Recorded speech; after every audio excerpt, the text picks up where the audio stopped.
Aujourd'hui, nous allons parler de la célèbre statue que le roi Nabuchodonosor a vue dans son rêve et dont l'interprétation a été révélée au prophète Daniel. Cette statue est une représentation, un schéma, le plus véridique du système humain. Nous savons que chaque métal qui compose la statue représente chacun une période précise dans l'histoire de l'humanité. Mais ce qui est le plus frappant, c'est qu'au fur et à mesure qu'on descend de la tête aux pieds de la statue, les différents métaux qui la composent perdent également en qualité et en noblesse. La tête de la statue est en or, tandis que les pieds sont faits d'un mélange en partie de fer et en partie d'argile. S'agissant d'un mélange de fer et d'argile, il est donc question d'une composition très contradictoire, car le fer ne peut pas être mélangé à l'argile. Cela a une signification très profonde et semble traduire un processus de dégradation systématique et continue du système humain au fil du temps. Par exemple, l'homme moderne est moins susceptible d'être cohérent avec lui-même. Il relativise tout et n'accepte pas l'absolu.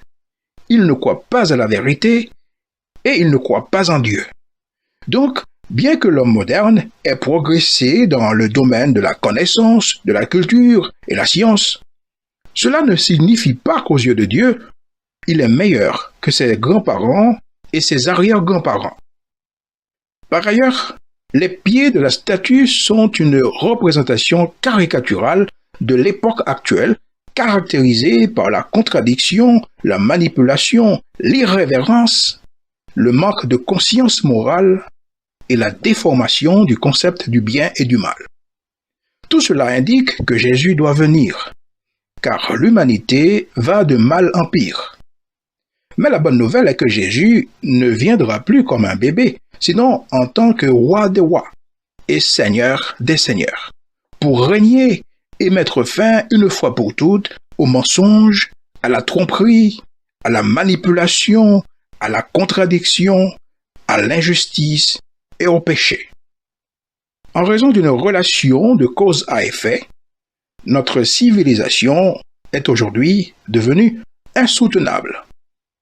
En raison de la méfiance entre les États, entre les nations, entre les gouvernements, et de la perte de crédibilité des institutions internationales, la planète Terre est devenue un chaudron ardent.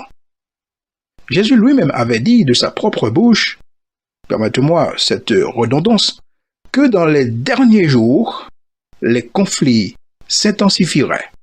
Vous entendrez parler de guerre et de bruit de guerre. Et les organismes internationaux, par exemple l'Organisation des Nations Unies, ne peuvent plus résoudre aucun conflit international car la diplomatie est remplacée par le mensonge et la tromperie. Et les politiciens ne sont plus respectés. Donc tout cela marque la fin du système humain. Enfin, tout ceci n'est que le début.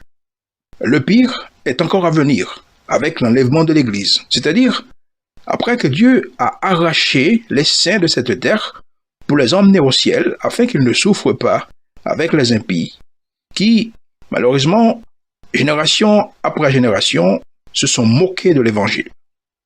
Mais vous qui aimez Jésus, redressez-vous et relevez la tête, parce que votre délivrance est proche.